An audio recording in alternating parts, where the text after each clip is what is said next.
Organ donation పై ఏడాది మీ కెరీర్లో మీకు ఎమోషనల్లీ బాగా కనెక్ట్ అయిన ఏదైనా కేసు ఉందా? కానీ మోస్ట్ ఎమోషనల్ మూమెంట్ ఏంటంటే ఒక చిన్న అమ్మాయి అంటే 10th క్లాస్ చదువుతూ ఉంది. Tomorrow like she was preparing for 10th examination. ఇంకా రేపు ఎగ్జామ్ వెళ్ళాలి అమ్మాయి. Night somehow she was like మనకి ఇండియన్ ఎడ్యుకేషన్ సిస్టమ్ తెలిసింది, too much of pressure and too much of expectations. అమ్మాయి ఆ ప్లాస్టిక్ కవర్ తీసుకొని she try to suffocate herself. అమ్మాయి brain death. And Like- there is myth beer తీసుకుంటే కిడ్నీలో stones పోతాయి అనే. ఆ beer is the diuresis right, కంటే ఎక్కువ వాటర్ పుష్ చేస్తుంది యూరిన్ ద్వారా. So Okay. దాని వల్ల చిన్న చిన్న స్టోన్స్ ఉంటే అయిపోతాయి కదా, but this should not take it as a treatment అనమాట. Actually NIMS is doing a very good job. Last year చూస్తే కనుక మనం 166 ట్రాన్స్ప్లాంటేషన్ చేసాం. Nowhere in the country a government hospital does so many organ transplantation. ముఖ్యంగా తెలంగాణలో మాత్రం గవర్నమెంట్లో organ transplantation it's when any of the corporate hospital కంటే కూడా ఎక్కువ జరుగుతుంది.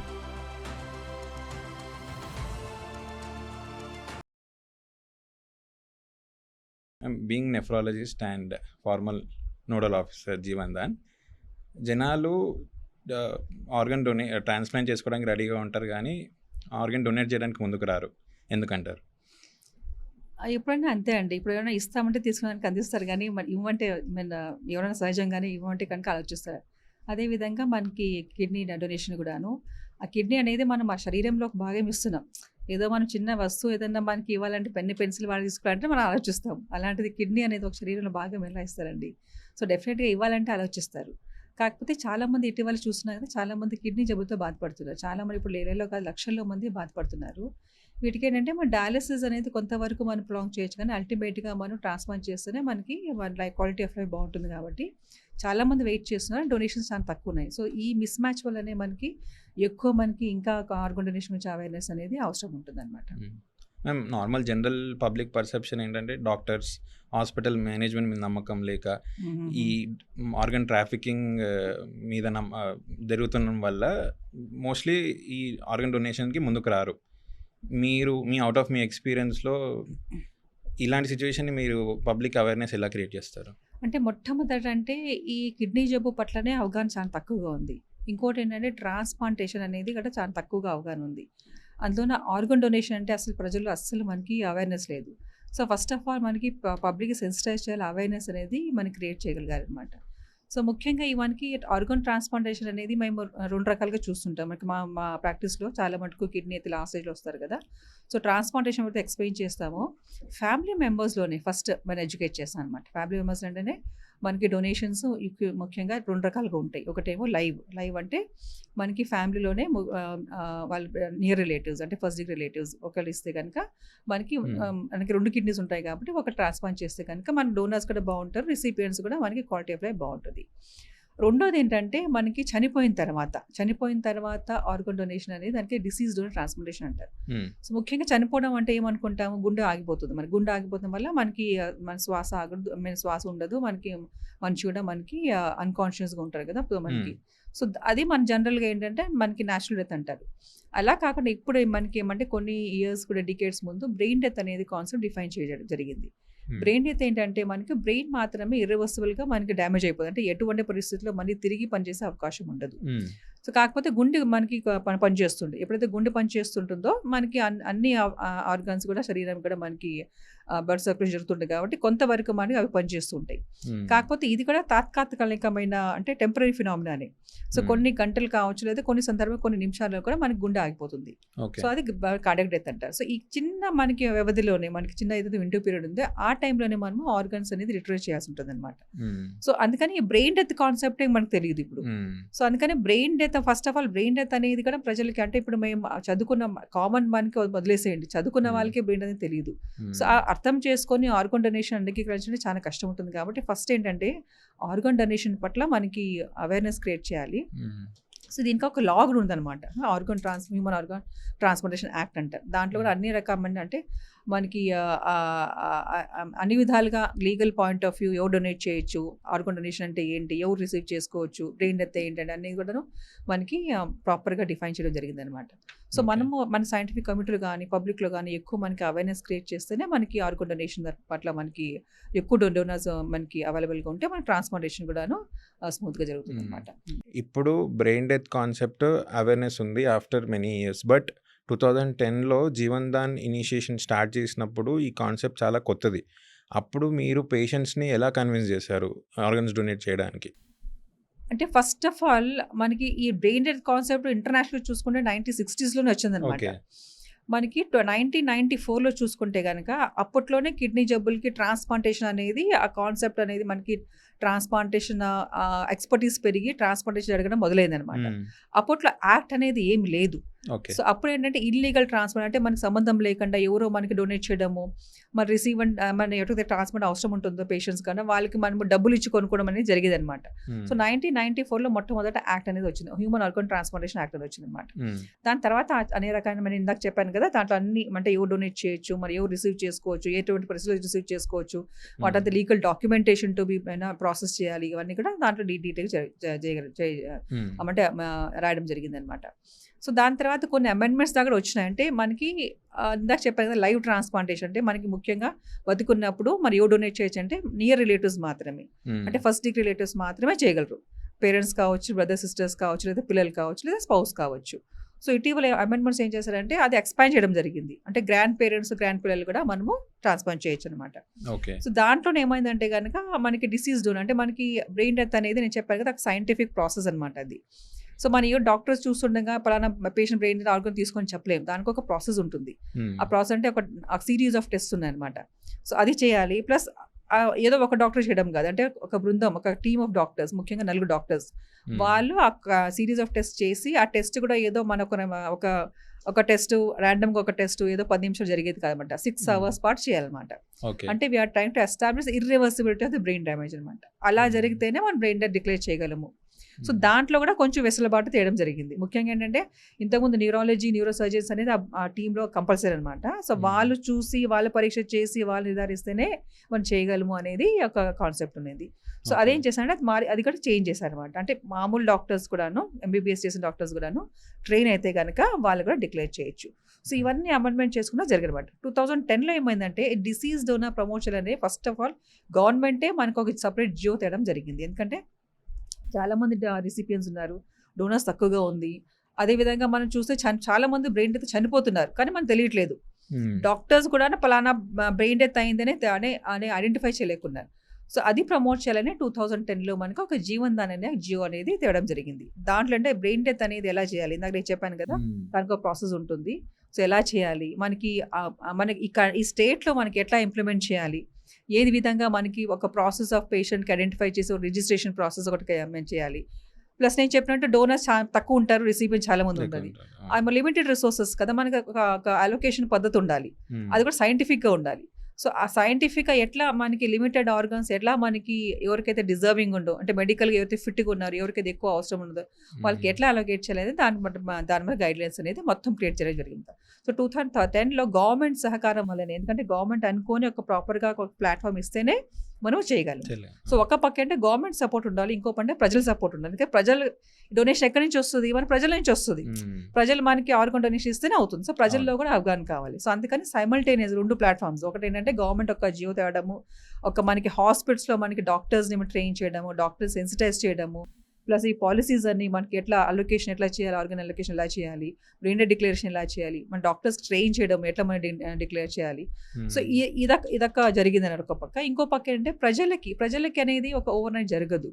ఇట్స్ వెరీ సెన్సిటివ్ సబ్జెక్ట్ కాబట్టి మెల్లగా వాళ్ళకి డిఫరెంట్ మనకి అంటారు కేటగిరీస్లో కామన్ మెన్ కానీ వాళ్ళకి ఎప్పుడైతే మన చిన్న ప్రోగ్రామ్స్ జరుగుతుంటాయి, ఎంటర్టైన్మెంట్ ప్రోగ్రామ్స్ కానివ్వండి, మామూలు మనకి ఆర్గనైజేషన్లో ఇప్పుడు మన ఆఫీస్లో కావచ్చు, ఏదైనా చిన్న ప్రోగ్రామ్స్ అనేది స్టార్ట్ చేయడం జరిగింది.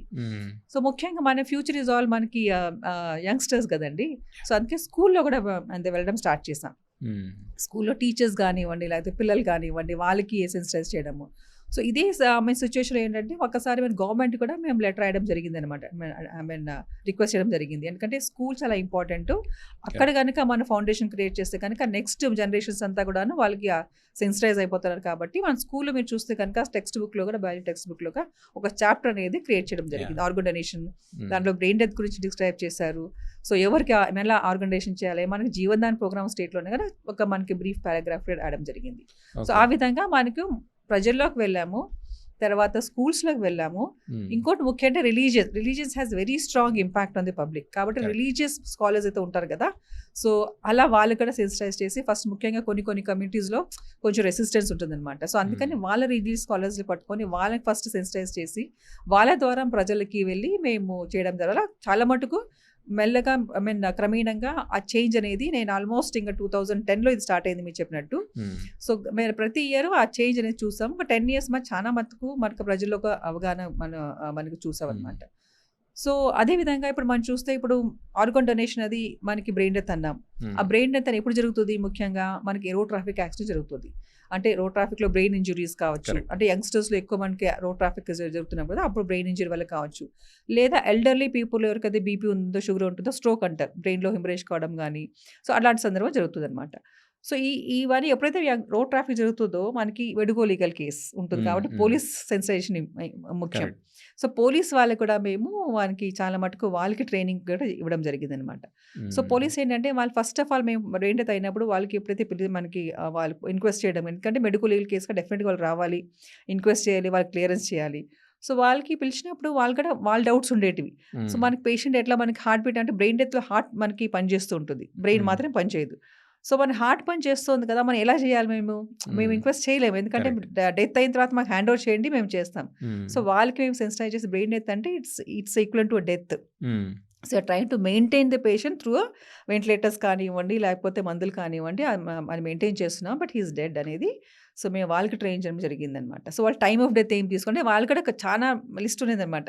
అసలు మేము టైమ్ ఆఫ్ డెత్ ఏం తీసుకుంటామంటే ఏదైతే మేము చెప్పారు కదా బ్రెయిన్ డెత్ అనేది ఒక ప్రాసెస్ ఉంటుంది కాబట్టి ఆ ప్రాసెస్ ఇప్పుడు ఎండ్ అవుతుందో, so that is the time of death. So ఆ టైమ్ ఆఫ్ డెత్ తీసుకొని వాళ్ళు ఇంక్వెస్ట్ చేసుకొని వాళ్ళు క్లియరెన్స్ చేయాలన్నట్టు వాళ్ళకి ఒక స్టేజ్లో ఏంటంటే మేము ఎప్పుడైతే పోలీస్కి ఇవన్నీ ఎక్స్ప్లెయిన్ చేసామో, సో అప్పుడు డీజీపీ గారితో కూడా చాలా మీటింగ్స్ పెట్టి తర్వాత ఫస్ట్ లీడర్స్కి సెన్సిటైజ్ చేయాలి, అప్పుడు కానీ మనం కిందికి పోలేం. సో లీడర్స్తో మీటింగ్ పెట్టుకొని వాళ్ళకి సెన్సిటైజ్ చేసి we have as a policy అనమాట. సో మొత్తం మన స్టేట్లో అన్ని మన పోలీస్ స్టేషన్స్కి అంతా సర్కులర్ వెళ్ళిపోయినాయి. సో జీవన్దాన్ నుంచి కోఆర్డినేట్ చేసుకోండి, బ్రెయిన్ డెత్ గురించి నేర్చుకోండి, మీ యాజ్ అ పోలీస్ మీరు ఏమేమి చేయాలి అంటే వాళ్ళ ప్రోటోకాల్స్ ఉంటాయి కదా, ఇన్క్వెస్ట్ ఎలా చేయాలి, టైమ్ ఆఫ్ డెత్ అవన్నీ. తర్వాత లాస్ట్ ఇంపార్టెంట్ ఫ్యాక్టర్ అంటే మనకి ఈ ఆర్గాన్స్ అనేవి ట్రాన్స్ఫర్ చేయడం చాలా ముఖ్యం, ఒక హాస్పిటల్ నుంచి ఇంకో హాస్పిటల్కి. సో అప్పుడు ట్రాన్స్పోర్ట్ చేసేటప్పుడు చాలా గంటలు పడుతుంది. మన హైదరాబాద్ ట్రాఫిక్ మీకు తెలిసిందే, ఒక దాని నుంచి ఒక ఏరియా నుంచి ఇంకో కార్నర్ పోవాలంటే అవర్స్ టుగెదర్. ఇప్పుడు మాకు హాస్పిటల్ నుంచి రావాలంటేనే దాదాపు 1 hour పైన పట్టింది. సో ఈ టైం అనేది చాలా ఇంపార్టెంట్ కాబట్టి గ్రీన్ కారిడార్ అనేది కాన్సెప్ట్ తెచ్చడం జరిగింది అనమాట. గ్రీన్ కారిడార్ అనేది that's actually one of the ఏమంటారు ల్యాండ్ మార్క్ చెప్పుకోవచ్చు. ఎందుకంటే మనకి తెలంగాణలోనే ఫస్ట్ గ్రీన్ కారిడార్ అనేది స్టార్ట్ అయింది అనమాట, particular with respect to organ transportation. So నేను ఇలాంటివన్నీ నేను పోలీస్ వాళ్ళ ఆ మీటింగ్లో డిస్కస్ చేసినప్పుడు వాళ్ళు ఏం చెప్పారంటే మొత్తం ఇండియాలో ఓన్లీ ఇద్దరికే వస్తుంది అనమాట. One is president at national level and second వచ్చేసి స్టేట్లో మనకి గవర్నర్. Actually legally or formally only these 2 people are they are eligible for this green. దాని తర్వాత యాక్చువల్లీ ఆర్గన్స్కి అంటే మనకి లీగల్గా పర్మిషన్ ఇవ్వడం అనేది ఆర్గన్ ట్రాన్స్పోర్టేషన్కి అనేది అది కూడా ఎస్టాబ్లిష్ చేసాం.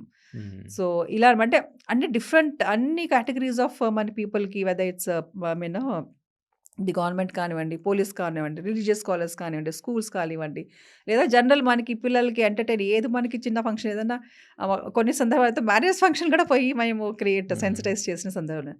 సో అలాగా over a period of time అది బిల్డ్ అయిందనమాట. సో అలా ప్రజలకి ముఖ్యంగా అవేర్నెస్ క్రియేట్ చేసి వాళ్ళ చైతన్యం తెచ్చి ఆర్గన్ డొనేషన్ అనేది పట్ల కొంచెం పాజిటివ్ యాటిట్యూడ్ అనేది చేంజ్ చేసామన్నమాట. ఒక స్టడీ ప్రకారం స్టార్టింగ్లో ఆర్గన్ డొనేషన్స్కి ఓకే చెప్పిన ఫ్యామిలీస్ 62% చివరికి ఒప్పుకోరు.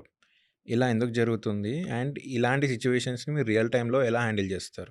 అవును, యాక్చువల్లీ ఏంటంటే ఇప్పుడు 2 రకాల ఆర్గన్ డొనేషన్ ఉంటుందన్నమాట. అంటే ప్లెడ్జింగ్ ఫర్ ది ఆర్గన్. ఒకటేంటో నేను బ్రతికుండంగా ఇప్పటికిప్పుడు నేను చనిపోయిన తర్వాత నేను ఆర్గన్ డొనేట్ చేస్తాను, ప్లెడ్జ్ చేసుకోవచ్చు. ఎవరైనా కూడా ప్లెడ్జ్ చేసుకోవచ్చు.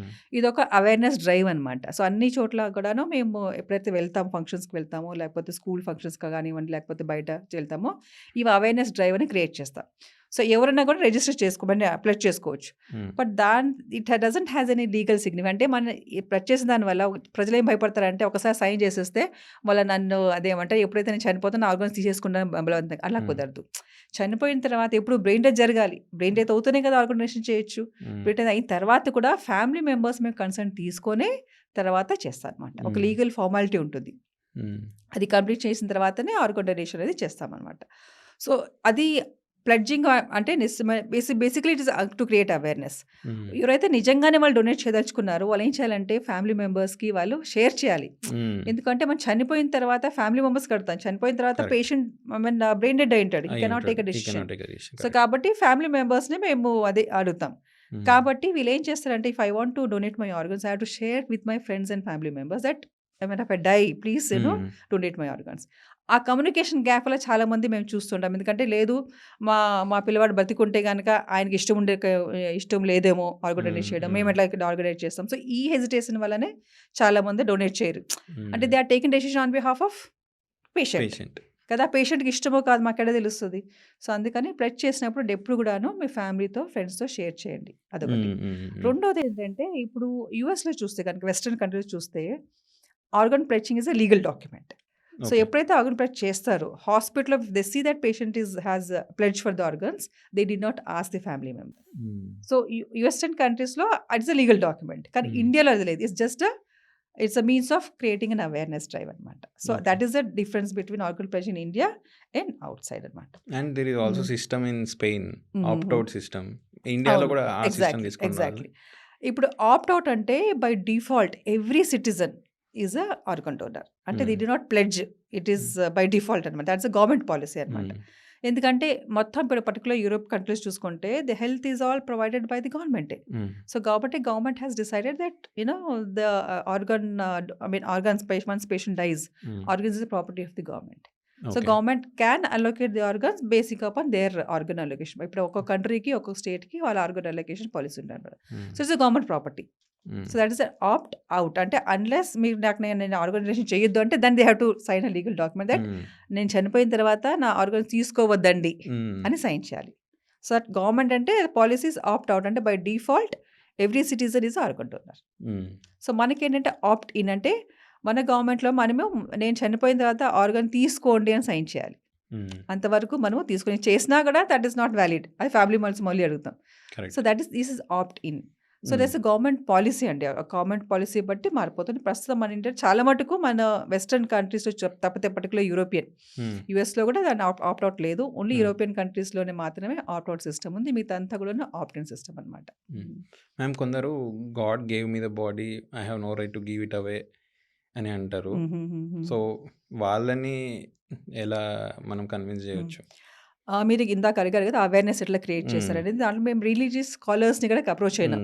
సో కొంతమంది ఏమన్నారంటే వాళ్ళ రిలీజియస్ బుక్స్ ఏదో ఉంటాయో వాళ్ళు ఎక్స్ప్రెస్ చేయడం జరిగింది అనమాట. ఇట్లా మా రిలీజియస్ బుక్లో చనిపోయిన బాడీని it should be treated with very అంటే శానిటరీగా మనం ట్రీట్ చేయాలి, దాన్ని ఏ మాత్రమో ఆల్టర్ చేయకూడదు. కానీ యాక్చువల్గా what is the main spirit of that మన డాక్యుమెంట్ ఏంటంటే వాళ్ళ రిలీజియస్ స్కాలర్ చెప్పడము, ఆ డెడ్ బాడీని హాని చేయకూడదు. It should be sent as it is. కానీ మనం ఆర్గన్ డొనేషన్లో బాడీని హాని చేయటం లేదు. బాడీని కూడా మనం లైవ్ బాడీలో ఎట్లయితే మనము ఆపరేట్ చేస్తామో అదే శానిటీతో అదే రెస్పెక్ట్తో కూడా డెడ్ బాడీ నుంచి మనం ఆపరేటివ్ ప్రొసీజర్స్ ఫాలో అయ్యి ఆర్గన్ తీయడం జరుగుతుంది. కాబట్టి we're not harming the body and anything వాళ్ళు రెస్ట్రిక్ట్ చేయలేదు. అంటే everything good to the society should be done. So ఆ విధంగా ఏంటంటే ఆ రిలీజియస్ స్కాలర్ ద్వారా we're not harming the body, we're actually respecting the body and we're giving life to so many people who are in need. So కాబట్టి ఆ ప్రమోషన్తో in fact any of the మనకి religious బుక్స్లో కూడాను ఎక్కడ అగెయిన్స్ట్ ఆర్గన్ డొనేషన్ అయితే ఎక్కడా లేదు. దాని తర్వాత అన్ని కమ్యూనిటీస్లో ఇంతకుముందు కొన్ని కమ్యూనిటీస్లో మాకు ఆర్గన్ డొనేషన్ వచ్చేవి కావు. దాని తర్వాత ఆ కమ్యూనిటీలో కూడా మాకు ఆర్గన్ డొనేషన్ రావడం జరిగిందనమాట. ఇన్ఫ్యాక్ట్ మీరు చూస్తే కనుక ఇప్పుడు మిడిల్ ఈస్ట్‌లో సౌదీ అండ్ దుబాయ్‌లో కూడా చాలా మటుకు ఆర్గన్ డొనేషన్స్ అనేవి జరుగుతున్నాయి. So now recently they have they are promoting the organ donation and in fact మాకు ఇంటర్నేషనల్ ప్రోగ్రామ్స్ జరుగుతుంటాయి కదా! So they are actually promoting on organ donation వాళ్ళ కంట్రీస్‌లో ఓకే. కూడాను. ఇప్పుడు అసలు ప్రెజెంట్ ఆర్గన్ డొనేషన్ చేసే వాళ్ళ పర్సెంటేజ్ ఎంత? తీసుకునే వాళ్ళ పర్సెంటేజ్ ఎంత? ఆర్గాన్ డొనేషన్ అంటే ఇన్ఫాక్ట్ ఆర్గాన్ రిసీవ్ చేసుకొని చాలా హ్యూజ్ నంబర్స్ ఉన్నాయి. ఉంటది. Anyway yeah! అండ్ ఇప్పుడేంటంటే ఆర్గాన్ ఇచ్చేవాళ్ళంటే ఫస్ట్ ఆఫ్ ఆల్ ఇచ్చే వాళ్ళకి ముందు వచ్చినా కూడాను they should be physically and mentally fit. Hmm. 2 types of organ donation చెప్పాను కదా! Living and deceased donor. లివింగ్‌లో అయితే యూజువల్‌గా ఏంటంటే చాలా మటుకు ఫ్యామిలీ మెంబర్స్‌లో వాళ్ళలో ఏదో ఒక ఇష్యూస్ ఉంటాయి. ఎందుకంటే బీపీ ఉండకూడదు, షుగర్ ఉండకూడదు, బ్లడ్ గ్రూప్ మ్యాచ్ కావాలి, ప్లస్ వాళ్ళకి హెచ్ఎల్ఏ మ్యాచ్ కావాలి. ఇవన్నీ ఉండాలంటే వాళ్ళు ముందుకొచ్చినా కూడాను ఈ కారణాల వల్ల ఇవ్వలేకున్నారనమాట. హ్మ్. సో డెఫినెట్లీ ఆ షార్టేజ్ ఉంది. సెకండ్ డిసీజ్ డోనర్‌కి వస్తే గనక డిసీజ్ డోనర్‌లో చాలామంది చనిపోతున్నారు. ఒకవేళ చనిపోయిన వాళ్ళని చూస్తే కనుక దాంట్లో అట్‌లీస్ట్ మనము 5% అన్న బ్రెయిన్ డెత్ అయినా కూడాను we have a huge capacity, huge scope of organ donation. Hmm. But it's not happening. ఎందుకని? అవేర్‌నెస్ లేదు. మన హాస్పిటల్‌లో ఇన్‌ఫ్రాస్ట్రక్చర్ అడిక్వేట్‌గా లేదు. ఎందుకంటే ఇట్స్ వెరీ స్మాల్ విండో చెప్పాను కదా! Very small window. కరెక్ట్. ఆ బ్రెయిన్ డెత్‌కి బ్రెయిన్ డెత్ వచ్చిన వాళ్ళు డెఫినిట్‌గా కార్డియాక్ డెత్ వస్తది. It is just matter of time. Time అంతే. సో ఆ స్మాల్ విండోలో మనం ఐడెంటిఫై చేయాలి. హ్మ్. పేషెంట్ ఆ స్మాల్ విండో పేషెంట్ హాస్పిటల్ రావాలి. డాక్టర్స్ ఐడెంటిఫై చేయాలి. డాక్టర్ డిక్లేర్ చేయాలి. ఆ డిక్లేర్ చేసిన తర్వాత కూడా ఎందుకంటే అది ఆ phase is very dynamic. BP పడిపోతూ ఉంటుంది. శ్వాస ఆగిపోతూ ఉంటుంది. ఇంకా మనకి అన్ని పారామీటర్స్ అన్ని పడిపోతూ ఉంటాయి. సో అవన్నీ మెయింటైన్ చేయడం అంటే చాలా ఛాలెంజింగ్ అనమాట. So it's entire hospital team దాని మీదనే ఉండాలి. ఇవన్నీ చేయాలంటే చాలా కష్టం కాబట్టి మనకి అది జరగట్లేదు. సో ఇవన్నీ జరగాలంటే I think it's uh going in direction పోతున్నప్పటికి కూడాను మనకి కంప్లీట్ ఏమంటారు 100% యూటిలైజేషన్ అనేది జరగట్లేదనమాట. ఆర్గన్ డొనేషన్స్ కోసం వెయిట్ చేస్తున్న వాళ్ళలో what is the percentage who are actually receiving them? Okay. So మనకి కిడ్నీ డిసీజ్ అనేది చాలా పెరుగుతున్నాయి. మనకి ఈ లాస్ట్ ఫ్యూ ఇయర్స్ చూస్తే కనుక లైఫ్ స్టైల్ డిసీజ్ అంటారు. అంటే నాన్ కమ్యూనికేబుల్ డిసీజెస్. సో ఈ బీపీ గానీ, షుగర్ గానీ మనకి ఇప్పుడు చూస్తున్నాం కదా! సాఫ్ట్‌వేర్ వచ్చేసింది. Sitting jobs Correct. ఎక్కువైపోయినాయి. ఈటింగ్ హ్యాబిట్స్ మారిపోయినాయి. ఇప్పుడు మనకి అన్ని Physical స్విగ్గీలో ఆర్డర్ activity చేసుకుంటున్నారు. చాలా ఫిజికల్ యాక్టివిటీ తగ్గిపోయింది. ఆ డైటరీ హ్యాబిట్స్ కూడా మారిపోయినాయి. ఇంతకుముందు అంతే ప్రిపేర్ చేసి ఫ్రెష్‌గా తీసుకునేవాళ్ళు. ఇప్పుడు ఏమవుతుంది అంతా ప్రాసెస్డ్ ఫుడ్. అంతా స్విగ్గీలో ప్రిజర్వేటివ్స్ అన్ని వాడుతున్నారు కాబట్టి డెఫినెట్‌గా ఈ లైఫ్ స్టైల్ వల్ల ఈ కిడ్నీ డిసీజ్ అనేవి చాలా పెరిగిపోతున్నాయి అనమాట. సో ఎంత పెరిగిపోతున్నాయంటే మన ఇండియన్ ఒక రీసెంట్ స్టడీలో ఇండియాలోనే every year 2 lakhs of people are being added into the list of patients who require organ transplantation. ఇప్పుడు మన తెలంగాణ చూడండి మనకు ఒక వన్ ఆఫ్ ది యూనిక్ మనకి hub and spoke dialysis model ఉంది. ఓకే. సో మాది tertiary care centre RIMS hospital. So we have around 150 dialysis machines అనమాట. So మన దగ్గరే దాదాపు 1000 పేషెంట్స్ మేము డయాలసిస్ చేస్తాం. అదేవిధంగా మాకు 50 సెంటర్స్ ఉన్నాయి మాకు అటాచ్డ్. సో 50 సెంటర్స్ మొత్తం కలిపి 2 to 2.5 thousand people are being dialyzed. అది మా సెంటర్ వర్కే. మా NIMS and then liberty centers. If you look at the entire state probably around 10,000 people will be on dialysis. So entire countryలో around lakhs of people will be on dialysis. All these patients require transplantations. There's a huge requirement of organ transplantation. In జీవన్దానికి వస్తే కనుక around 5,000 people are waiting on the list. ఇప్పుడు అందరూ డయాలసిస్లో ఉన్న అందరూ fit కారు. They are not willing. They don't come to the list of Jeevandan. So వీళ్ళు ఏం చేస్తారంటే కొంతమంది మాత్రమే అయితే విల్లింగ్గా ఉన్నారు, దే ఆర్ ఫిట్గా ఉన్నారు. సో వాళ్ళంతా డయాలసిస్ లిస్ట్లోకి వస్తారు, జీవన్దాన్ లిస్ట్ వెయిటింగ్ లిస్ట్లోకి. So as of now I think more than 5,000 people are waiting. On an average ఇప్పుడు మన డొనేషన్స్ చూస్తే కనుక అప్రాక్సిమేట్లీ 200 డొనేషన్స్ పర్ ఇయర్ వస్తుంది. సో ఒక్కొక్క పేషెంట్ నుంచి మనము 2 కిడ్నీస్, లివర్, హార్ట్, లంగ్ తీసుకుంటాం అనమాట. సో యావరేజ్ మనకి ఏమవుతుందంటే ఈ డొనేషన్ వెయిటింగ్ లిస్ట్ చూసుకుంటే 3 years waiting list, approximately 3 years waiting list ఉంటుంది. సో డొనేషన్స్ మనవి ఇంత హ్యావింగ్ సెడ్ దిస్, సో మనది ఇండియాలో చూస్తే కనుక donation rate calculate terms of per million population. మన డొనేషన్ రేట్ ఇన్ ఇండియాలో ఎంత ఉంటుంది ఊహించుకోండి. Not even 1 per million population. మన తెలంగాణలో because we have robust programme, so we have donation rate is 5 per million population. So మనం we are the best model in the entire country, but despite that we have a lot of shortage. There is a long way to go and there is a lot of scope for increasing the donation, creating awareness and increasing the donation. హైదరాబాద్లో రీసెంట్గా ఒక private హాస్పిటల్లో ఒక kidney trafficking gang బయటపడింది. వాళ్ళు జీవన్దాన్ డేటాని misuse చేసుకొని illegal transplant చేశారు. ఇలాంటి ఇష్యూస్ని జీవన్ దాన్ బోర్డ్ ఎలా హ్యాండిల్ చేస్తుంది? అంటే ఓవరాల్ ఏంటంటే ఇప్పుడు జీవన్ దాన్ ఇప్పుడు తెలంగాణ స్టేట్లో we have very strict protocols. Whether it's deceased donor అనేది అనదర్ థింగ్ నేను షేర్ చేయదలుచుకున్నాను ఏంటంటే ఈ ఆర్గన్ అలొకేషన్ ఉంటుంది కదా, it's very transparent. We have a portal, unique portal call jivandan.gov.in. Okay. ఇప్పుడు ఎక్కడ నా పేషెంట్స్ రిజిస్టర్ చేసుకోవాలి త్రూ హాస్పిటల్ ఒక యూనిఫామ్ ప్రొసీజర్ వాళ్ళు మనం రిజిస్టర్ చేసుకోవాలి. అదేవిధంగా ఎక్కడైనా మన డొనేషన్స్ వస్తే కనుక ఏ హాస్పిటల్ చిన్నా కూడా డోనర్ పారామీటర్స్ అనేది పేషెంట్ ఏజ్ కానివ్వండి, పేషెంట్కి బ్లడ్ గ్రూప్ కానివ్వండి, సో అవన్నీ ఎంటర్ చేస్తే ఆటోమేటిక్గా సిస్టమే they will try to allocate the organs based upon the recommendations by the committees. So first initial formative stage ఏం చేసామంటే కమిటీస్ ఫామ్ చేసాం ప్రతి ఒక్క ఆర్గన్కి, కిడ్నీకి, లివర్కి, హార్ట్కి, లంగ్కి. ఇవన్నీ they have suggested guide lines. ఎట్లా మనకి ఎందుకంటే రిసోర్సెస్ తక్కువ ఉన్నాయి కాబట్టి it has to go to a patient who is medically deserving. So ఈ సైంటిఫిక్ మనకి రికమెండేషన్స్ ద్వారానే మనకి పోర్టల్ డిజైన్ చేయడం జరిగింది. సో ఆటోమేటిక్గా మనకి ఎవరైతే డిజర్వింగ్ ఉన్నారో వాళ్ళకి వెళ్తుంది. బ్లడ్ గ్రూప్ మ్యాచ్ చూసుకొని, ఏజ్ మ్యాచ్ చూసుకొని, సైజ్ మ్యాచ్ చూసుకొని, అవన్నీ చూసుకొని అలొకేషన్ వెళ్తుంది అనమాట. So it's very transparent and it's one of it's kind. మన ఎంటైర్ కంట్రీలోనే మనకి ఫస్ట్ టైం ఇట్లా మనకి ఆర్గన్ డొనేషన్స్లో ఒక డైనమిక్ పోర్టల్ రావడం అనేది ఫస్ట్ టైం అనమాట. ఇన్ఫాక్ట్ ఇది మేము చాలా ప్రజెంట్ చేసాం మిగతా సెంట్రల్ గవర్నమెంట్లో, మిగతా స్టేట్స్ కూడా. దీని తర్వాత 7 other states have adapted this అనమాట. So what I mean to say is a unique model ఉందన్నమాట. So it's transfer in a way that it should be transfer because మనకి ఈక్విటబుల్ డిస్ట్రిబ్యూషన్ కావాలి కాబట్టి they should not be any chance for అంటారు jumping the queue. ఆ systematic నడుస్తుంది. ఇంకా లైవ్లో మనం చెప్పాను కదా, మనకి విత్ ఇన్ ద హాస్పిటల్ వాళ్ళు ప్రిపేర్ చేసుకుంటారు లైవ్ డొనేషన్ అయితే మన డోనర్ విల్లింగ్ ఉంటే. ఒకవేళ అన్రిలేటెడ్ ట్రాన్స్ప్లాంట్ అన్రిలేటెడ్ అంటే మనకి ఈ ఫస్ట్ డిగ్రీ రిలేటివ్ కాకుండా పేరెంట్స్ కానివ్వండి, బ్రదర్ సిస్టర్స్ కానీ, పిల్లలు ఇవి కాకుండా కొంతమంది ఫ్రెండ్స్ వస్తారు. ఎంత చిన్నప్పుడు ఫ్రెండ్స్ ఉన్నా మేము తెచ్చుకున్నాము, they are call unrelated transplant but they are emotional related. There is some connect between them. లేదా మనకి ఇన్లాస్ ఉంటారు, సెకండ్ డిగ్రీ, థర్డ్ డిగ్రీ. మనకి లా ఏం చేసి చెప్తుంది ఓన్లీ ఫస్ట్ డిగ్రీ మాత్రమే legally accepted for a live donation.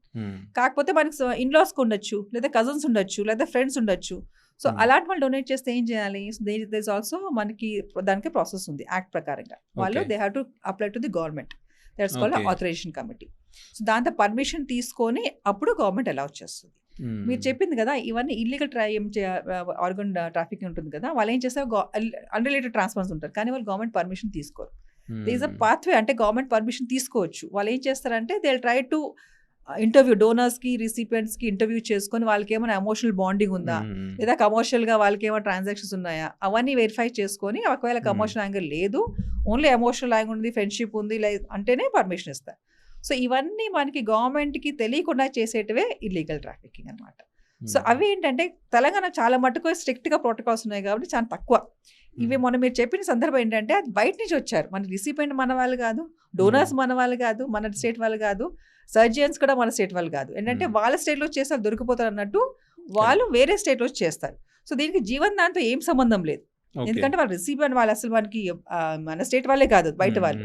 So ఇదేంటంటే ఒక్కసారి ఇట్లా వస్తే కనుక అన్ని మొత్తం ఆర్గన్ ట్రాన్స్ప్లాంటేషన్ అంతా లింక్ అయిపోతుంది కాబట్టి అలా చెప్పడం జరిగింది. కానీ జీవన్ దానికి ప్లస్ మన లైఫ్ ట్రాన్స్ప్లాంటేషన్కి అది ఎటువంటి సంబంధం లేదు. So completely out side state, other state వాళ్ళు వచ్చి ఇక్కడ మనకి వాళ్ళు ఏంటంటే ఇక్కడ ఎక్కడైతే వీక్ పాయింట్స్ ఉన్నాయో హాస్పిటల్, కానీ హాస్పిటల్ సపోర్ట్ కావాలి. ఈ ట్రాన్స్ప్లాంట్ హాస్పిటల్ జరుగుతుంది కాబట్టి ఏదో చిన్న హాస్పిటల్స్లో అదే పెద్ద పెద్ద హాస్పిటల్ జరగవు, ఏదో చిన్న మూలలో ఎక్కడో చిన్నపాటి హాస్పిటల్స్ ఎక్కడ ఏదో దృష్టికి ఏదో రాదో అక్కడ వాళ్ళు సపోర్ట్ తీసుకొని ఇలాంటివన్నీ ట్రాన్స్ప్లాంట్ చేస్తుంటారు. కానీ జీవన్ నాకు తెలిసినంత వరకు జీవన్దాన్లో కానీ మనకి లైవ్ ట్రాన్స్ప్లాంటేషన్ కానీ ఎటువంటి సంబంధం లేదు. ఇవాళ పరిస్థితుల్లో ఆర్గన్ ట్రాఫికింగ్ జరగకుండా cadaveric organ donation is ethical and transparent అని చెప్పడానికి మీరు ఏం మెజర్స్ తీసుకుంటున్నారు? ఫస్ట్ ఆఫ్ ఆల్ బీయింగ్ అంటే ఇప్పుడు పోర్టల్ క్రియేట్ చేయడము అండ్ ఆన్లైన్గా ట్రాన్స్పరెంట్ ఉంది. ఎందుకంటే ఎవ్రీబడి నోస్ ఇప్పుడు మేము ఎప్పుడు డొనేషన్ వస్తుంది కదా, ఆ డొనేషన్తో మ్యాచ్ చేస్తాం.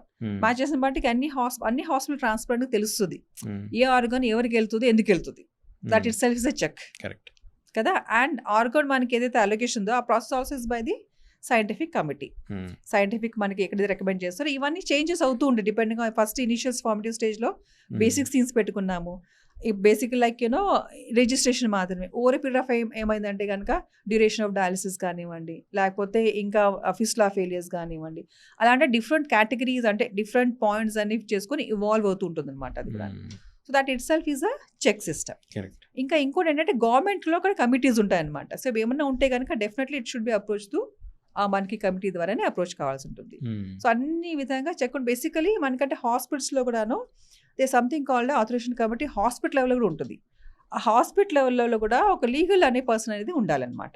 హాస్పిటల్ ఈ కమిటీలో లీగల్ పర్సన్ అనేది ఉండాలి. So they look at the legal part of this donation, particular relationship కానివ్వండి, డాక్యుమెంటేషన్స్ కానివ్వండి. సో అలా అంటే యాక్ట్లో కంప్లీట్గా what are the roles of responsibility hospitals, ఈ డోనర్స్ ఏమేమి ఉన్నాయి, రిసిపియంట్ ఏమేమో రెస్పాన్సిబిలిటీ ఉన్నాయి, కోఆర్డినేటర్స్ రెస్పాన్సిబిలిటీస్ ఉన్నాయి, అన్ని కూడా డిఫైన్ చేయడం జరిగింది అనమాట.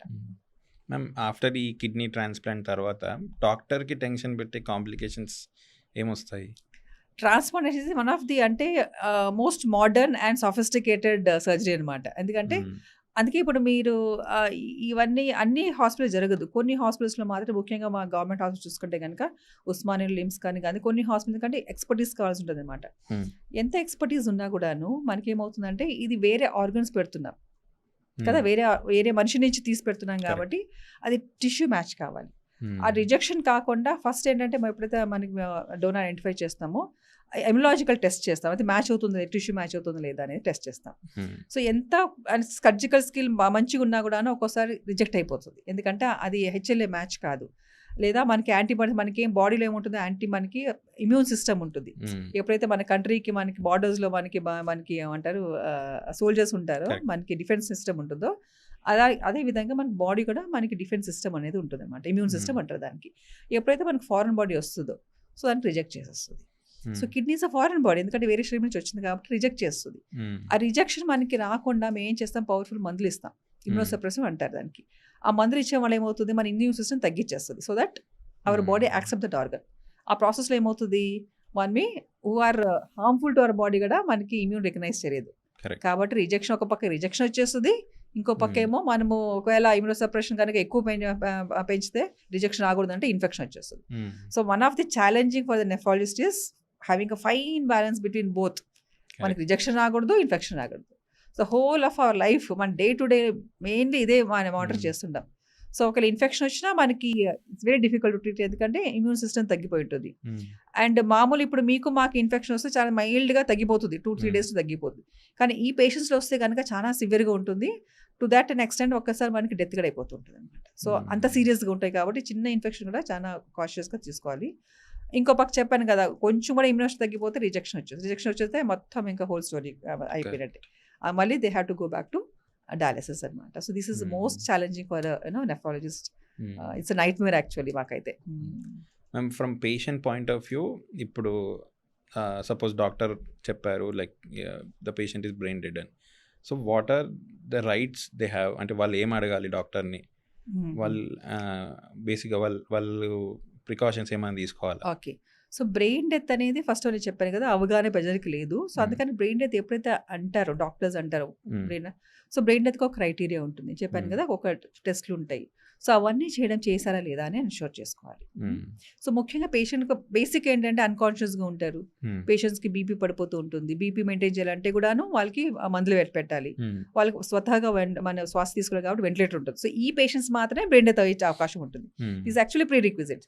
సో ఇలాంటి ఇవన్నీ ఉన్నాయా, ఇలాంటి బేసిక్ ఉండి తర్వాత బ్రెయిన్ డెత్ అవుతుంది లేదా ఒకసారి చెక్ చేసుకోవాలి. ఒకవేళ బ్రెయిన్ డెత్ అయితే కనుక అన్ని టెస్టులు చేస్తారా లేదా, డాక్టర్ గారు నిర్ధారించలేదా అని పరీక్షలు అనేది ఒకసారి చెక్ చేసుకోవాలన్నమాట. సో ఇవి చెక్ చేసుకుంటే కనుక మనకి patient brain death. So second వచ్చేసి వాళ్ళ తరఫున ఏంటంటే వాళ్ళకి కొన్ని అంటే రిలీజియస్ బిలీఫ్స్ ఏదో ఉంటాయి అనమాట. సో ముఖ్యంగా మేము అలాంటి ఉంటే కనుక అవి కూడా అడుగుతాం వాళ్ళకి. సో వాళ్ళకి దిస్ నో ఫోర్స్ అనమాట. సో వాళ్ళు ముందు వస్తేనే అన్నీ ఎక్స్ప్లెయిన్ చేస్తాం. డాక్టర్ తరఫున మేము ఎప్పుడైనా బ్రెయిన్ డెత్ అయిపోయారు కాబట్టి సో ఇలాంటి సందర్భాల్లోనే మనం ఆర్గన్ డొనేషన్ చేయొచ్చు. ఈ కొంత టైం ఉంటుంది, ఈ టైంలో మీరు డెసిషన్ చేసుకుంటే కనుక ఆర్గన్ డొనేషన్కి మేము ప్రొసీడ్ అవుతాము.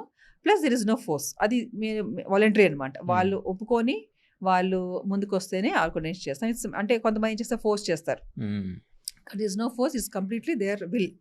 కాబట్టి వాళ్ళు they can take a decision. మేము చేసే ప్రాబ్లం ఏంటంటే యూజువల్‌గా దే ఆర్ ఆల్ మీరు చెప్పారు ఫస్ట్‌లో ఒప్పుకుంటారు దాని తర్వాత ఒప్పుకోరని.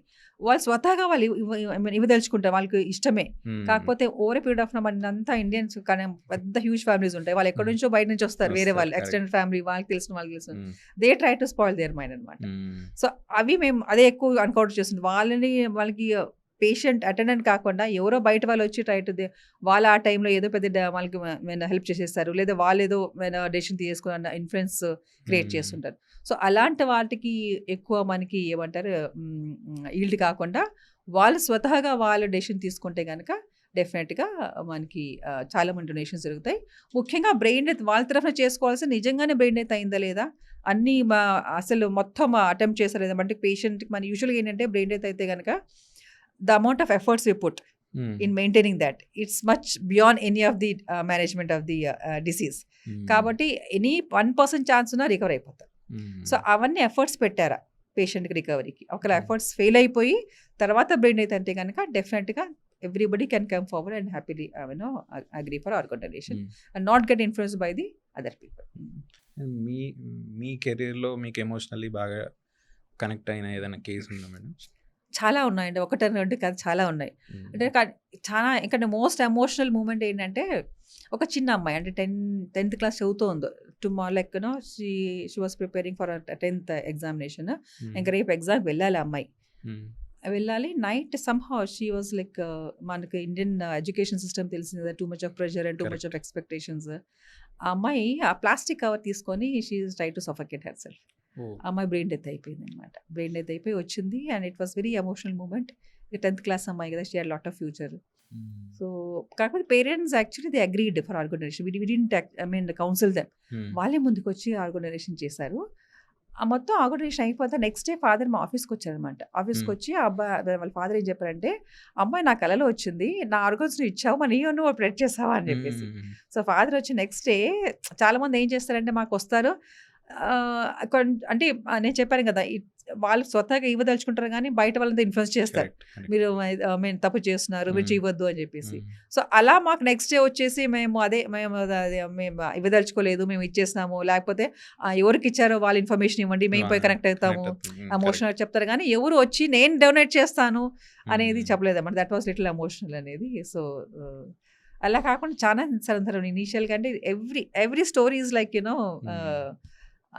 It's emotional. అంటే ఆ ఎమోషనల్ జర్నీ ద్వారానే మనం పోతేనే we get connected and then we can actually